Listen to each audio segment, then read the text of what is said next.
على سيد الأنبياء والمرسلين محمد وآله وأصحابه أجمعين. أما بعد فأعوذ بالله من الشيطان الرجيم. بسم الله الرحمن الرحيم. إلا الذين آمنوا وعملوا الصالحات وتواصوا بالحق وتواصوا بالصبر. صدق اللہ العظیم. قرآن پاک میں سورہ عصر جو سب سے مختصر اور سب سے جامع صورت ہے، اس میں اللہ جل جلالہ امن والہ نے جن مضامین کو بالاستیعاب ذکر فرمایا، جس میں پوری شریعت من و عن مکمل طور پر شامل ہو گئی، اس میں پہلے نمبر پر اللہ نے عقائد کو ذکر فرمایا.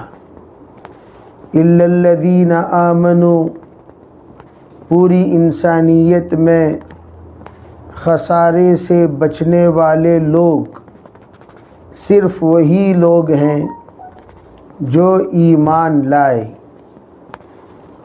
اور دوسرے نمبر پر وَعَمِلُوا الصَّالِحَاتِ، اور نیک عمل کرے. جس وقت اللہ نے آمنو کہا، اس آمنو میں یہود بھی شامل ہو گئے، نصارہ بھی شامل ہو گئے، اور وہ لوگ بھی شامل ہو گئے جو اللہ کو ایک مانتے ہیں، جس کو ہم لوگ موحدین کہتے ہیں. وہ موحدین یہ بھی الا الذین آمنوا میں شامل ہو گئے، لیکن وَعَمِلُوا الصَّالِحَاتِ فرما کر اللہ نے مستثنیٰ فرمایا ان لوگوں کو جو ایمان کے ساتھ عمل صالح کرتے ہیں. وہ لوگ یہاں مراد ہیں. عمل صالح سے مراد علماء نے فرمایا ہر زمانے کا عمل صالح الگ الگ رہا ہے. ہر پچھلا آنے والا زمانہ اپنے پہلے زمانے کے عمل صالح کو منسوخ کر دیا کرتا تھا. جیسے مثلا حضرت موسیٰ علیہ السلام کے زمانے میں ایمان لانے کے بعد عمل صالح پاکی اختیار کرنا. وہ پاکی اختیار کرنا کیسا ہوتا تھا؟ اگر کوئی بندہ اپنا کپڑا پاک کرنا چاہے نجاست سے، تو اس وقت تک اس کا کپڑا پاک نہیں ہوتا تھا جب تک کہ اس کو کاٹ کر پھینک دیا نہ جائے. اگر پیشاب کا قطرہ کپڑے میں لگ جاتا تو کاٹ کر پھینک دینا چاہیے تھا اور اس جگہ پر پیون لگا لینا تھا، تب جا کر اس بندے کی پاکی تسلیم کی جائے گی. اسے اس بات کی اجازت نہیں تھی کہ وہ دھو کر اسے پاک کیا جائے. اس لیے اس زمانے میں وَعَمِلُوا الصَّالِحَاتِ کپڑا کاٹ کر پھینک دینے کو، وَعَمِلُوا الصَّالِحَاتِ اپنی زکوٰۃ کو لے جا کر ٹیلے پر رکھ دینا تھا. زکوٰۃ کا پیسہ، صدقے کا پیسہ کسی کو استعمال کرنے کی اجازت نہیں تھی. صدقہ جب بھی کوئی دینا چاہے جا کر پہاڑ پر رکھ دینا. آسمان سے آگ آتی تھی اور اسے جلا کر راخ کر دیتی تھی. اگر کسی کا صدقہ جلا کر راخ ہو گیا تو سمجھو کہ اللہ کے یہاں وہ صدقہ قبول ہے. اگر کسی کا صدقہ جلا ہی نہیں، جو کہ تو رہ گیا، تو اسے اٹھا کر پھینک دینا، پھر دوسرا صدقہ رکھنا. پھر وہ بھی ایسے ہی رہ گیا تو اسے اٹھا کر پھینک دو، تیسرا صدقہ رکھو. اگر وہ بھی نہیں جلا اسے اٹھا کر پھینک دو، چوتھا صدقہ رکھو۔ اس وقت تک صدقہ رکھتے رہو رکھتے رہو رکھتے رہو جب تک کہ آسمان سے آگ آ کر اسے جلا نہ ڈالے۔ گویا اس زمانے کا نیک عمل تھا۔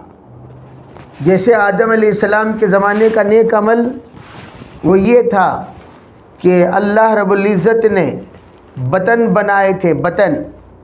حضرت حوا علیہ السلام کا ہر دن ولادت ہوا کرتی تھی، بلکہ بعض اسرائیلی روایتوں میں ہے صبح ایک ولادت، شام کو ایک ولادت۔ اللہ تعالیٰ نے وہ دن ایسا بنا دیتا ہے کہ ایک بطن سے بچے پیدا ہوتے تھے، لڑکا اور لڑکی، دوسرے بطن سے بچے پیدا ہوتے تھے، لڑکا اور لڑکی۔ پہلے بطن سے پیدا ہونے والا لڑکا وہ دوسرے بطن سے پیدا ہونے والی لڑکی سے نکاح کرتا تھا، اور پہلے بطن سے پیدا ہونے والی لڑکی وہ دوسرے بطن سے پیدا ہونے والے لڑکے سے نکاح کرتی تھی۔ اس طرح نکاح ہوتا تھا۔ تو وہ جو نکاح ہے، اس نکاح کو اس زمانے کا سب سے نیک عمل اور سب سے پاک عمل قرار دیا جاتا تھا۔ وہ اس زمانے کا وعامل الصالحات۔ لیکن شریعت محمدیہ جب آگے بڑھی، نوح علیہ السلام کی جب شریعت آئی، تو اللہ جل جلالہ امن والہ نے بھائی اور بہن ان دونوں کا نکاح حرام قرار دے دیا۔ اب بھائی اور بہن کا نکاح حرام ہے، ناجائز ہے، قطعاً اس کا تصور کرنا بھی گناہ کبیرہ ہے۔ تو گویا اس زمانے کا عمل صالحہ بعد میں گناہ کبیرہ ہو گیا۔ اسی طرح علماء فرماتے ہیں ہر زمانے میں عمل صالح بدلتا رہتا تھا۔ جیسے حضرت عیسیٰ علیہ السلام کے زمانے میں بھی اگر کوئی اپنے اوپر حلال کو حرام کرنا چاہتا تھا تو اسے اجازت تھی۔ جیسے پچھلی شریعتوں میں حضرت داؤد علیہ السلام اپنے اوپر حرام کر لیے، کس کو؟ دودھ کو۔ حضرت داؤد علیہ السلام نے دودھ پینے کو حرام کر لیا۔ زندگی بھر آپ نے اونٹنی کا دودھ پیا ہی نہیں۔ تو اس زمانے میں اس طریقے سے حرام کرنے کی اجازت تھی۔ حضرت جناب محمد رسول اللہ صلی اللہ علیہ وسلم پچھلی شریعت کو اپنے ذہن میں رکھ کر آپ نے بھی کیا کیا؟ جب شہد پیا، آپ نے جب حضرت زینب کے گھر میں شہد پیا تو وہ شہد پینے کے بعد دوسرے گھر تشریف لائے۔ حضرت حفصہ اور حضرت عائشہ رضی اللہ عنہما ان کی جماعت بنی ہوئی تھی، دو جماعتیں بنی ہوئی تھی۔ ایک طرف حضرت عائشہ، حضرت حفصہ، حضرت سودا رہتی تھے، اور دوسری طرف حضرت ام سلمہ رہتی تھی۔ گویا یہ دو پارٹیاں بن گئی تھیں ازواج مطہرات میں۔ تو اس وقت میں ہوا کیا؟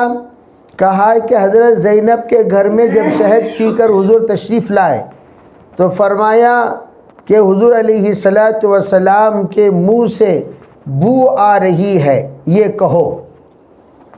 تو کہا اسی طریقے سے دوسرے نے بھی کہا، تیسرے نے بھی کہا۔ آپ علیہ السلام نے سمجھا ہو نہ ہو صحیح بات یہی ہوئی ہوگی، اس لیے آپ نے کیا کیا؟ اپنے اوپر شہد کو حرام کر لیا۔ اپنے اوپر شہد کو حرام کر لیا، پچھلی شریعت کو سامنے رکھ کر۔ جیسے پچھلی شریعت میں حلال کو حرام کرنے کی اجازت تھی، اسی طرح آپ نے بھی کیا سمجھا؟ بھئی میری شریعت میں بھی اجازت ہوگی، اس لیے آپ نے شہد کو حرام کر لیا۔ تو فوراً آیت نازل ہوئی، لِمَ تُحَرِّمُ مَا أَحَلَّ اللَّهُ لَكَ تَبْتَغِي مَرْضَاتَ أَزْوَاجِكَ۔ اللہ کے رسول علیہ السلام کو فوراً کہا آپ اپنی بیویوں کو راضی کرنے کے لیے حرام کو آپ نے حلال کو آپ نے حرام کیوں کر لیا؟ اللہ نے شہد کو حلال کیا تھا، آپ نے اپنے اوپر حرام کیوں کر لیا؟ تو پتہ چلا پچھلی شریعت میں جس چیز کی اجازت تھی اس شریعت میں اس چیز کی اجازت نہیں ہے۔ پچھلی شریعت میں جو چیزیں جائز تھیں وہ اس شریعت میں ناجائز قرار دے دی گئیں۔ گویا شریعت محمدیہ تمام پچھلی شریعت کے حکموں کو بدل دی اور اس میں تبدیلی لا چکی۔ گویا پچھلی شریعتوں میں جو باتیں تھیں اس باتوں کو ترمیم کرتے کرتے اللہ نے دین محمدیہ کو مکمل کیا۔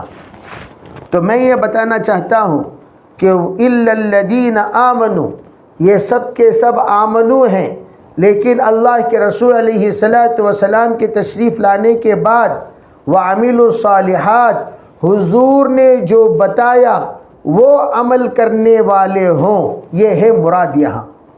ایمان لائے اور حضور کی شریعت کے مطابق عمل صالح کیے، اپنی شریعت کے مطابق نہیں بلکہ حضور کی شریعت کے مطابق، شریعت محمدیہ کے مطابق، قرآن کے مطابق، دین محمدیہ کے مطابق۔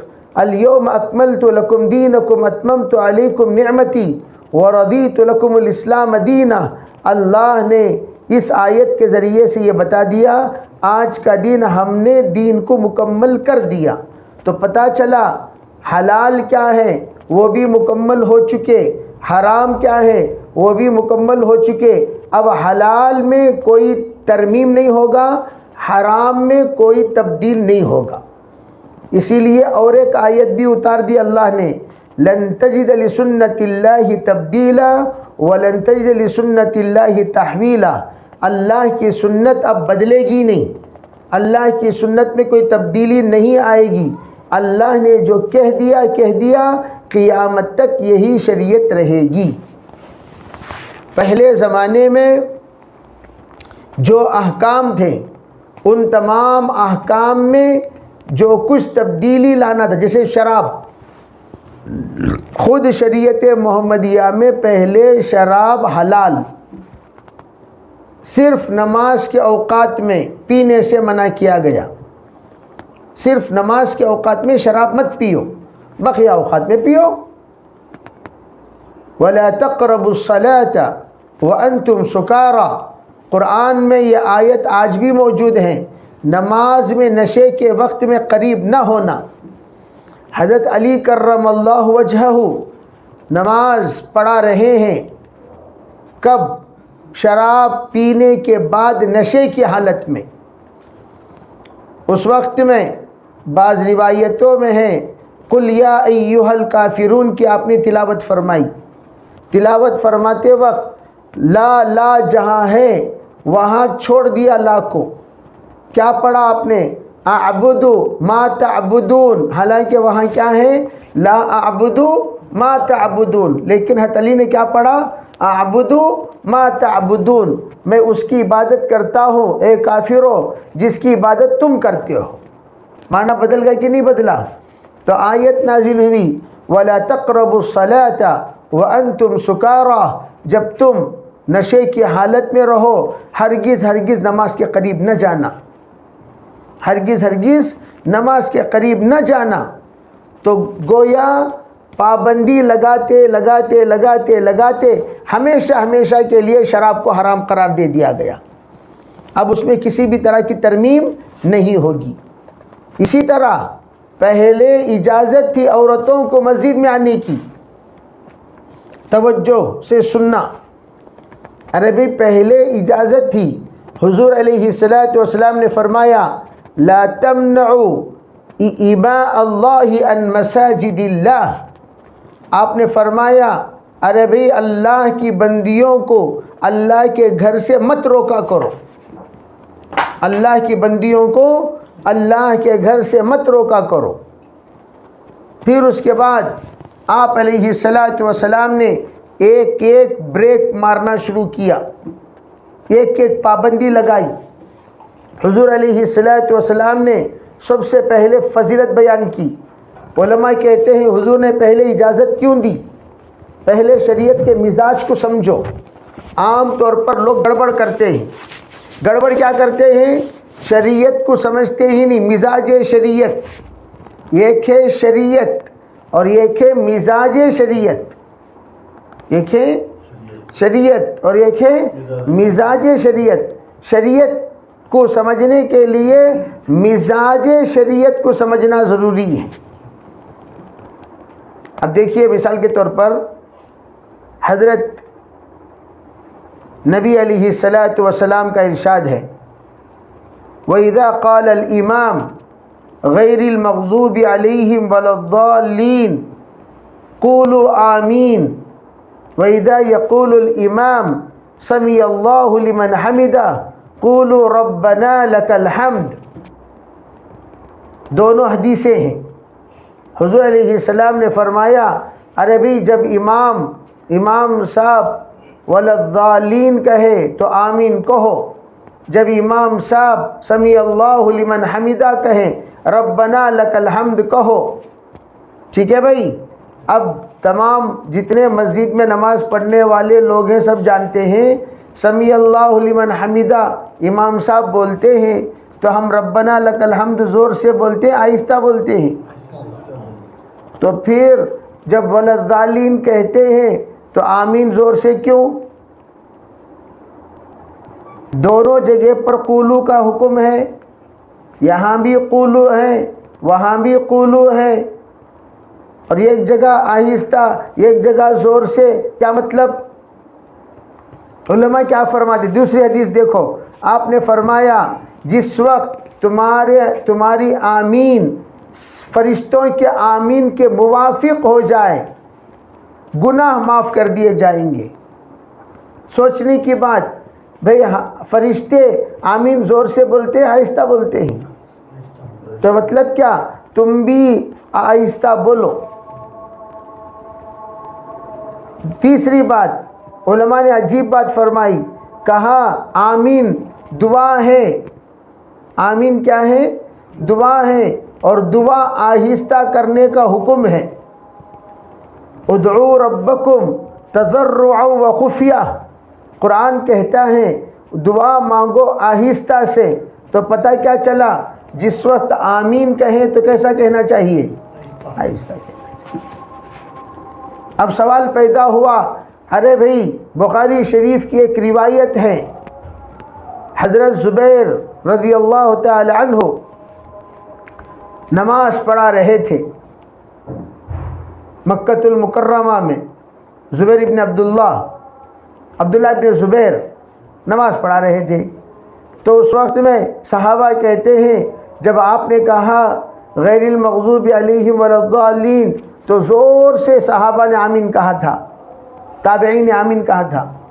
اس کی تشریح میں علماء یہ فرماتے ہیں کہ وہ وقت جس وقت حضرت عبداللہ ابن زبیر نماز پڑھا رہے تھے مکے کے حرم کے باہر دشمن موجود تھے. دشمن اور دشمنوں کو یہ بتانا تھا حضرت عبداللہ ابن زبیر کے ساتھ ایک بڑا مجمع موجود ہے جو ان کے سپورٹ میں ہے. اور ان کے مخالفین کو بتانے کا بہترین طریقہ کیا تھا؟ آمین کی آواز ان کو سنائی دے تاکہ پتہ چلے ارے بھئی آہستہ کہنے والوں کی آواز اتنا زور سے آ رہی ہے تو کتنے لوگ ہوں گے. اس لیے سب مل کر آمین کہا تاکہ باہر کے لوگوں کو آواز سنائی دے اور وہ تعداد کا اندازہ لگا سکے.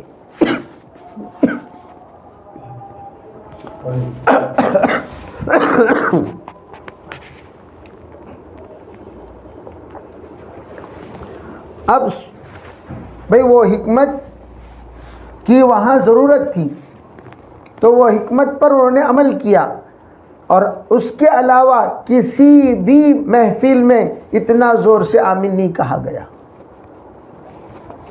الغرض میں یہ بتانا چاہتا ہوں مزاج شریعت ایک ہے شریعت اور ایک ہے مزاج شریعت. شریعت کو سمجھنے کے لیے مزاج شریعت کو سمجھنا ضروری ہے. جیسے شراب کو حرام کرنا، تو اللہ نے دھیرے دھیرے دھیرے دھیرے بریک لگائی. اسی طریقے سے رفع دین کا مسئلہ، کون سا مسئلہ؟ رفع دین. میں اس لیے کہنا چاہتا ہوں تاکہ ہمارے سمجھ میں آئے کہ شریعت کا مزاج کیا ہے. رفع دین صحابہ اکرام اور خود حضور صلی اللہ علیہ وسلم رفع دین کرتے تھے. کتنے بار کرتے تھے؟ بعض روایتوں میں ہے حضور ہر تکبیر کے وقت میں رفع دین کرتے تھے. مع کل رفض وخفض، جب جب آپ اٹھتے تھے رفع دین کرتے تھے، جب جب آپ حرکت کرتے تھے رفع دین کرتے تھے، ہر اللہ اکبر کے وقت میں رفع دین کرتے تھے. ہو گیا. آج بھی حنابلہ کے جماعت ہر اٹھتے وقت جھکتے وقت رفع دین کرتے ہیں، سجدے میں جاتے وقت بھی رفع دین، سجدے سے اٹھنے کے بعد بھی رفع دین. اس کے بعد آپ نے تکبیر اولیٰ کے علاوہ 3 جگہوں پر رفع دین فرمانا شروع کیا. کتنی جگہ پر؟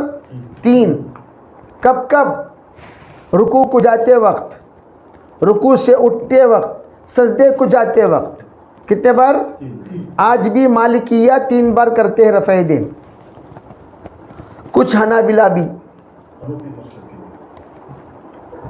پھر اس کے بعد 2 مرتبہ رفع دین کرنا آپ نے شروع کیا، جو شافعیہ کرتے ہیں، رکوع کو جاتے وقت، رکوع سے اٹھنے کے بعد. پھر آپ نے اسے بھی چھوڑ کر 1 مرتبہ رفع دین کرنا شروع کیا، جیسے حنفی کرتے ہیں. صرف تکبیر اولیٰ کے وقت رفع دین کرنا، اس کے بعد وما رفع یداہ الا فی تکبیرۃ الاولیٰ، آپ نے تکبیر اولیٰ کے علاوہ رفع دین کرنا چھوڑ دیا. حضرت علی رضی اللہ تعالی عنہ جس وقت ان کا دور پہ چوتھے خلیفہ ہیں، حضرت علی کون ہیں؟ چوتھے خلیفہ ہیں. جس وقت حضرت صدیق اکبر تھے، دارالسلطنت اسلام کا کون سا تھا؟ مدینہ منورہ. حضرت عمر تھے، کون سا تھا؟ مدینہ منورہ. حضرت عثمان تھے، کون سا تھا؟ مدینہ منورہ. جس وقت حضرت عثمان کی شہادت ہو گئی، جب حضرت علی کا نمبر آیا تو دارالسلطنت کیا ہوا؟ کوفہ. کیا ہوا بھائی؟ کوفہ. حضرت علی رضی اللہ تعالی عنہ کوفہ کے امیر المومنین بنے. پورے عالم اسلام کا دارالسلطنت کون سا بن گیا؟ کوفہ بن گیا. جب کوفہ بنا تو حضرت علی نے وہاں نماز پڑھائی. توجہ سے سمجھنے کی بات، لوگ اس تاریخ کو بیان کرتے ہی نہیں، ہنگامہ کرتے رہتے ہیں مکہ مدینہ مکہ مدینہ. ارے اللہ کے بندو، حضرت علی رضی اللہ تعالی عنہ کی دارالسلطنت کون سی تھی؟ کوفہ بن گیا. جب کوفہ بن گیا تو کوفہ میں آپ نے نماز پڑھائی ہوگی، تو نماز جو پڑھائی وہی تو کوفہ والے پڑھیں گے. تو حضرت علی رضی اللہ تعالی عنہ نے جو نماز پڑھائی وہ نماز پڑھائی جو نماز احناف پڑھتے ہیں. اسی لیے پورے کوفہ میں رفع دین ہی نہیں ہوتا آج بھی، پورا کوفہ میں. اور خود حضرت ابو حنیفہ رحمۃ اللہ علیہ وہ کوفہ کے رہنے والے ہیں. نعمان بن ثابت کوفی.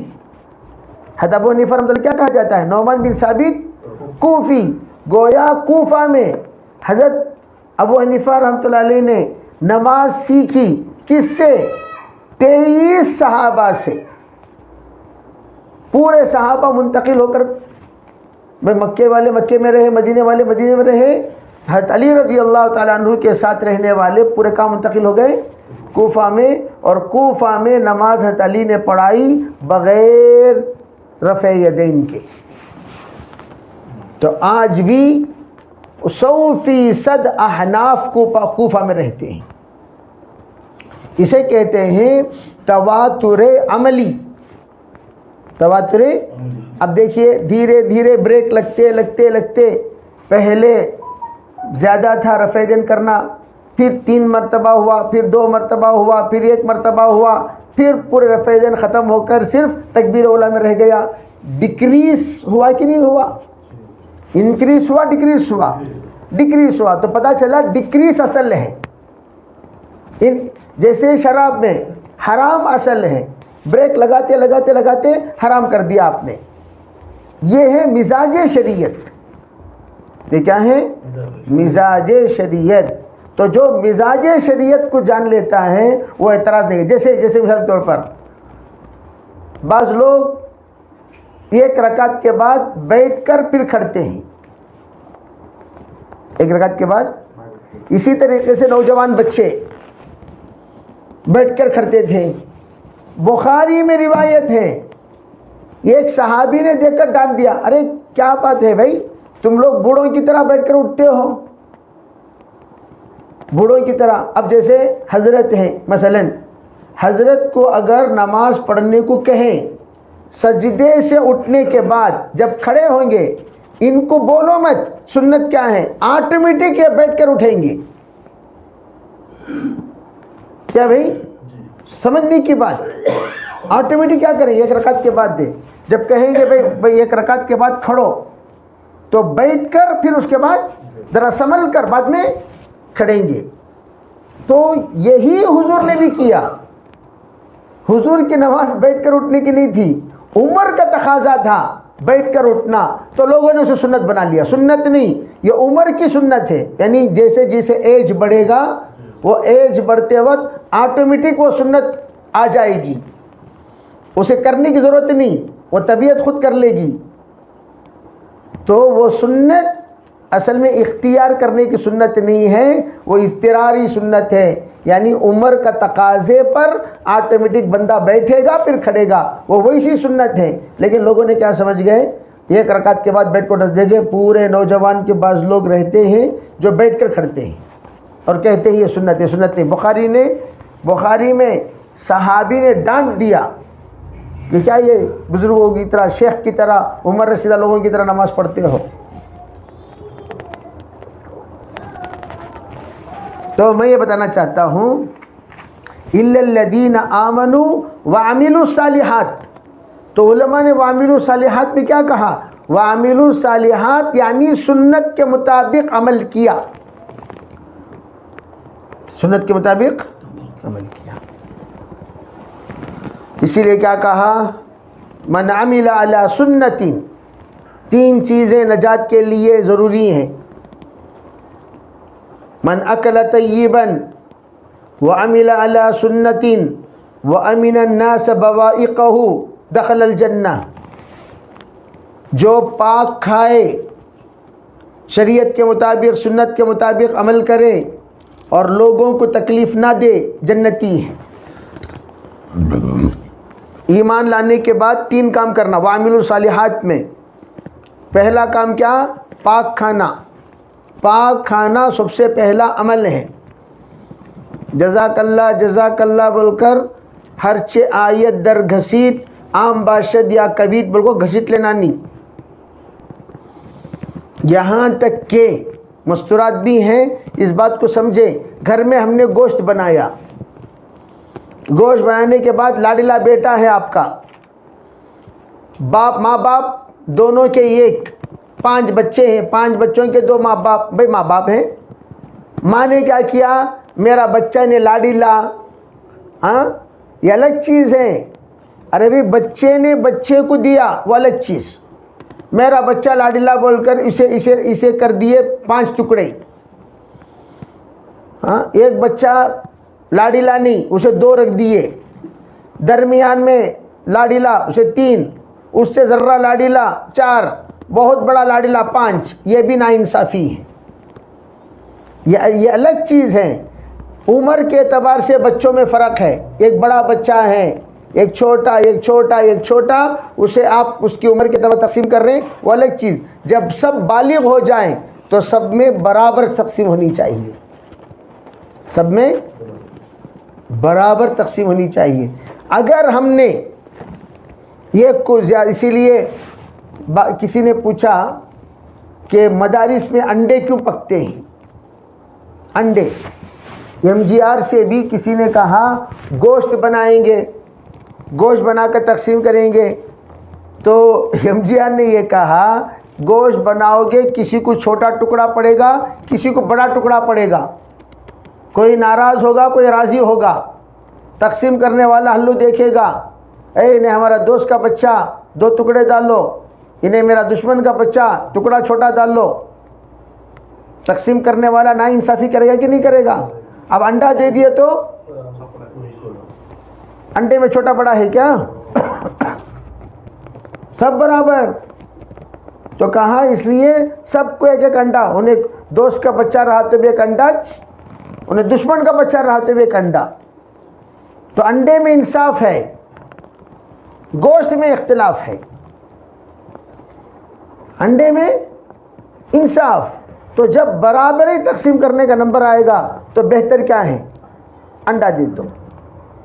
تو یہ بتایا کہ ہم لوگ جب تقسیم کریں برابر، من اکل طیباً، اگر کسی نے کسی کا ایک ٹکڑا مار کر کھا لیا تو وہ حلال گوشت ہے لیکن ظلم سے کھایا، اس میں بھی بے احتیاطی ہوگی۔ جائز کھانے میں ناجائز طریقہ، جائز کھانے میں ناجائز طریقہ، اس لیے اس سے بھی پابند ہونا چاہیے، اس میں بھی احتیاط کرنا چاہیے۔ تو من اکل طیباً من اکل طیباً، پہلا کھانا پاک کھاؤ، اسی لیے حدیث پاک میں ہے پاک کھانا جو کھائے گا اس کی ہر چیز پاک ہو جائے گی، نظر بھی پاک، زبان بھی پاک، کان بھی پاک، دل بھی پاک، دماغ بھی پاک، سوچ بھی پاک، روزہ بھی پاک، تلاوت بھی پاک، ذکر بھی پاک، اخلاق بھی پاک، معاشرہ بھی پاک، معاملات بھی پاک، سب پاک، اللہ پاک، رسول پاک، تو تم کھاؤ بھی پاک۔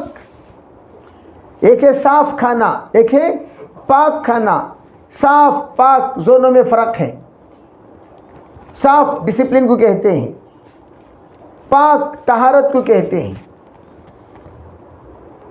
چاہے آڑا ٹیڑھا کھانا کیوں نہ ہو لیکن پاک کھانا ہو، تب جا کر آدمی کے اندر اللہ تعالی معرفت کی نورانیت عطا فرماتے ہیں۔ تو پاک کھانا یہ بہت ضروری، اور میں اکثر علماء یہ لکھتے ہیں جب بیوی یہ طے کر لے، عورتیں یہ طے کر لے کہ میرے گھر میں جو بھی کھانا آئے گا وہ پاک آئے گا۔ میں گدوال گیا تھا، گدوال میں ایک برج، بہت مشہور برج ہے ڈیم کے پاس، وہ برج کے ٹھیکیدار، ان کا انتقال ہو گیا، ان کے انتقال کے وقت ایک عجیب بات بولے۔ ان کی اہلیہ محترمہ، پرانے زمانے میں جو ٹھیکیدار ہوتے تھے ان کو تو بہت پیسے ملتے تھے، ان کے اہلیہ محترمہ باقاعدہ یہ کہتی تھی جو تمہارا تنخواہ کا پیسہ ہے وہ صرف گھر کے اندر آئیں گے، جو تمہارے منخواہ ہے، ایک ہے تنخواہ ایک ہے منخواہ، دونوں میں فرق ہے کہ نہیں؟ ابھی جو بھی لوگ ہوتے ہیں ان کے دو تنخواہ ہوتے ہیں، ایک تنخواہ اور ایک منخواہ۔ کہا یہ جو منخواہ اندر نہیں آنا، منخواہ گھر کے اندر عورت نے پابندی لگا دی، بیگم نے، تو وہ جتنے رشوت کے پیسے، الٹے سیدھے پیسے ہوتے تھے وہ سب گھر کے باہر ڈال دیا کرتے تھے، وہ اندر نہیں آتا تھا۔ پھر اللہ تعالیٰ نے توفیق دی، وہ سب جن سے لیے ان کو واپس کر دیے، اور پوری زندگی سائیکل پر گزارے ٹھیکیدار، پوری زندگی کس پر گزارے؟ تو اللہ تعالیٰ نے بھی ان کی موت بھی ایسی دی، ان کی اولاد بھی ایسی دی، ٹھیکیدار ہونے کے باوجود کلمے والی موت، ولایت والی موت اللہ نے نصیب کی۔ کوئی معمولی بات تھوڑی ہے۔ جب عورت یہ طے کر لے کہ میرے گھر کا جو بھی پیسہ آئے گا وہ حلال آئے گا، حرام کی اجازت نہیں ہے، تو انشاءاللہ اللہ تعالی جس محکمے میں مرد ہو، اللہ اس محکمے کا انصاف کے ساتھ جینے اور ولایت والی موت کے اللہ توفیق عطا فرمائیں گے۔ کوئی معمولی چیز نہیں ہے یہ. اسی طرح ایک انسپیکٹر صاحب تھے, RTO شریف صاحب, RTO شریف صاحب حضرت مولانا قاسم قریشی صاحب کے خسر, حضرت مولانا قاسم قریشی صاحب کے خسر. اس زمانے میں RTO شریف صاحب کا جو پوسٹ تھا وہ کسی کمشنر سے کم نہیں تھا. خوب لوگ لا کر رشوت دیتے تھے. تو اس وقت میں ان کے بیگم نے صاف کہہ دیا, جو پیسہ آپ کی تنخواہ کی ہے وہی اندر آئے گا, بقیہ کوئی پیسہ آئے گا باہر پھینک دوں گی, کوئی بھی چیز نہیں آنا. چیز بھی لاتے تھے تو پوچھتے یہ چیز کون سے پیسوں کی چیز ہے, نہیں انہوں دیا سنائی نے باہر لگ جاؤ. یہ کون سے پیسوں کی چیز ہے, یہ کون سے پیسوں کی چیز. اس طرح وہ اللہ کی بندی نے پابندی لگائی, تب جا کر اللہ ان کو 10 ملکوں کا سفر کرایا. ان کی اولاد کو اللہ تعالیٰ دین کے کام کے لیے قبول کیا, اور آج بھی ان کا نام جہاں بھی لیا جاتا ہے بڑے ادب سے لیا جاتا ہے. کیوں؟ حلال. اسی لیے کہا جاتا ہے حرام خوروں کی عزت زندگی ہی میں اللہ نکال دیتے ہیں. حرام خوروں کے دل میں اللہ تعالیٰ عزت نہیں بٹھاتے, زندگی میں عزت نکل جائے گی. تو وَعَمِلُوا الصَّالِحَاتِ جو یہاں کہا گیا اس میں پہلا عمل صالح کیا؟ حلال کمانا. انشاءاللہ اس کے سلسلے میں بقیہ تفصیلات آئندہ عرض کیا جائے گا. اللہ تعالی ہمیں شریعت کو عمل کی توفیق عطا فرمائے. اللہ تعالی وَعَمِلُوا الصَّالِحَاتِ کا جو اصل منشا ہے اس پر اللہ ہم سب کو جمائے.